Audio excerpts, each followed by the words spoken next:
Alright, so this is my first weather briefing. This weather information is taken on the morning of July 6th. I am Scott Colbacini narrating this briefing. Look at the first slide. I have the surface analysis chart up showing us the national weather. So starting on the eastern seaboard and moving west, if we look out on the eastern seaboard, we can see we have a big, long, cold front going down kind of the northeast to southwest. So just looking at that, we can expect some clouds and thunderstorms be following ahead of that front as it's pushed down. We can see this high pressure system behind it pushing it as that high pressure is rotating around clockwise from the center of the high over Minnesota. We can expect that high pressure system there, this northern Midwest, kind of Michigan to Minnesota, North Dakota area. Have pretty good weather for today with that high pressure there. But as we move a little west of North Dakota, kind of starting in South Dakota, we have this stationary front here. Along that stationary front, we might be able to see some rain and storms popping up in that area, so I have to look out flying over there. Then after in the western United States, we can see much of high and low pressure systems and fronts out there, so we can expect some weather to be popping up over there. That's what we can see from the surface analysis chart.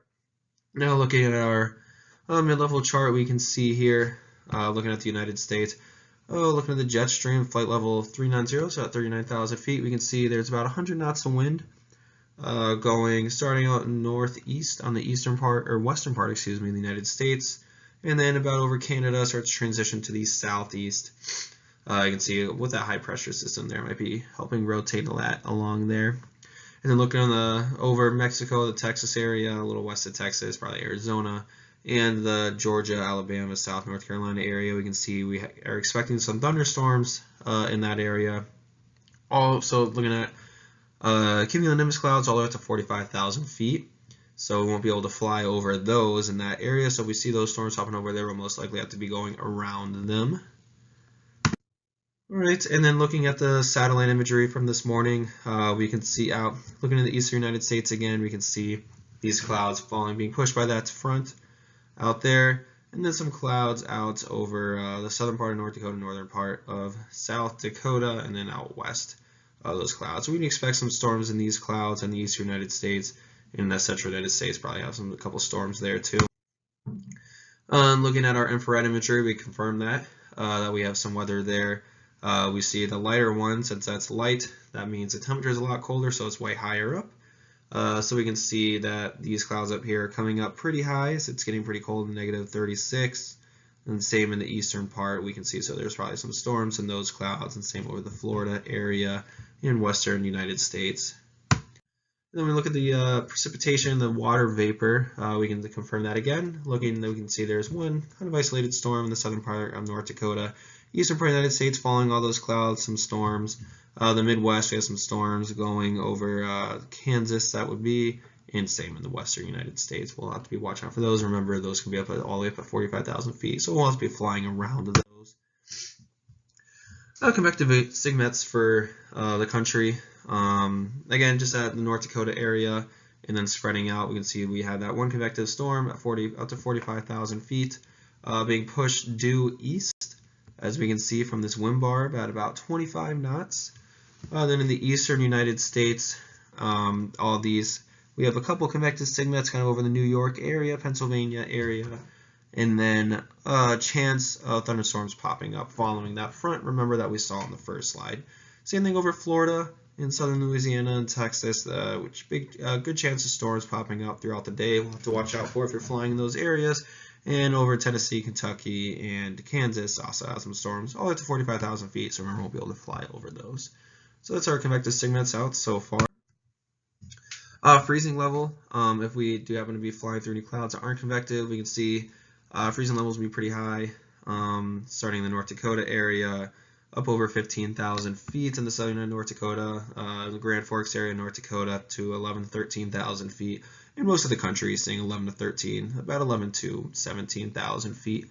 So unless you're getting up above 10,000 feet, we won't really have to worry about the freezing level today in any clouds.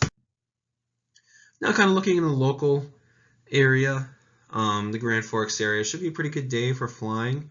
The Grand Forks, Crookston, Thief, Grafton, all the way to the lakes out west, and same in Minnesota, looking pretty clear. We do have that one storm to the southwest of us that we can see in this radar here that we'll have to watch out for. Remember, it went up to 45,000 feet, so we won't be able to fly over it.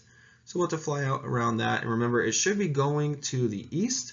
That's what the SIGMET said. And if we look at the winds aloft chart here, this is the winds aloft for 12,000 feet, so right where that storm's kind of the clouds are going to be, all the way up to 45,000 feet. But just looking, we can see the winds are coming from the northwest, pushing it to the east, southeast. So we won't really expect those storms to be coming up over Grand Forks. So if we're doing any local flights over Grand Forks, won't really have to be worried about those storms. Now, if we are flying to Fargo, or even probably more south of Fargo, like to Alexandria, Minneapolis, later in the day, those storms could potentially be pushed out that way. So we'll have to keep an eye from those. But if you're flying just east, north, or west of Grand Forks, the day should be pretty good for flying. Looking more local, just at the METARs now for the area. This is on the ground. We can see the winds now coming from south to north. So winds pretty much directly at 180. So Grand Forks, you can see winds 180, pretty light, about 10 knots. 72, dew point 61. And then pretty much all throughout the area, the sky is clear, except we can see in Jamestown, right about where that storm was. We are having some overcast skies. And the same just that station north in Devil's Lake too, but we can expect those clouds will be kind of going away. We can see pretty much all of Minnesota is reporting sky clear, winds from the south and light. So again, should be a pretty good day for flying over that area. Currently, all the METARs are showing pretty clear skies, especially below. So the lowest clouds are overcast out west. We see 6,000 feet, Jamestown. So if you're below 6,000 feet, you won't have to worry about clouds. Remember, the freezing level is way up high at about 15,000 feet. So we won't have to worry about icing there either. Chance of thunderstorms popping up throughout the day is pretty slim.